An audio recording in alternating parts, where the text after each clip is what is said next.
L'idée d'un bas de cocagne artistique était fort ingénieuse. On avait remplacé la timbale au bout du mât par un portefeuille gros de billets de banque, et l'on invitait messieurs les artistes à montrer leur adresse et leur vigueur.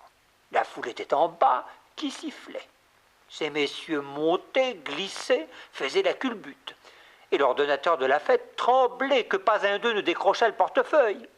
Aussi, le triomphateur était-il embrassé avec ravissement, quels que fussent ses titres, et il avait sauvé la situation.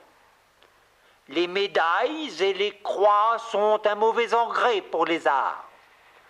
La République pensait pouvoir tromper la postérité par cet or et ces rubans et lui faire accroire que ces cadeaux venaient de son grand amour pour les belles choses. Il fermait la bouche à l'histoire avec des sacs d'écus. Il payait, et il s'imaginait que c'était assez. C'était bon pour la République, mais il ne faut pas que la République continue cette tradition d'une distribution solennelle des prix aux artistes.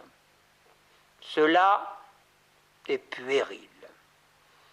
Ces hommes, avec leurs grandes barbes qui se font embrasser par un ministre, sont tout bonnement grotesques. Et d'ailleurs, ce système tue la grande ambition du vrai et change notre école en un pensionnat où la meilleure version reçoit 10 bons points.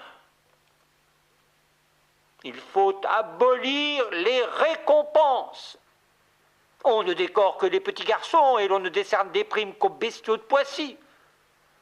Pour que l'art moderne grandisse, le gouvernement doit commencer par ne plus s'occuper de lui.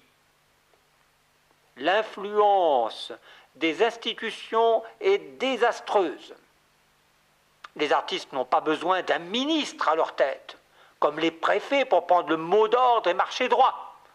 Ce qui tue l'art, ce sont en partie les commandes officielles, les intrigues d'antichambre, la réglementation du beau. Que les hommes produisent comme les arbres, au bon plaisir du soleil. Laissez les artistes s'associer, traitez-les en citoyens et non en grands enfants qui ont besoin de tutelle. J'aimerais les voir former une corporation comme de simples ouvriers. Les grands maîtres de la Renaissance n'étaient que des ouvriers. Et l'espoir d'une médaille ne mettait pas des couleurs comme il faut sur leur palette. Il suffit qu'on établisse une exposition permanente et libre, un bazar du beau qui soit pour le tableau et la statue ce que les librairies sont pour le public. L'artiste n'a que le droit au public. Ne donnez pas de prix. Donnez beaucoup d'admiration et beaucoup de sympathie. Les artistes sont comme les femmes que l'amour rend belles.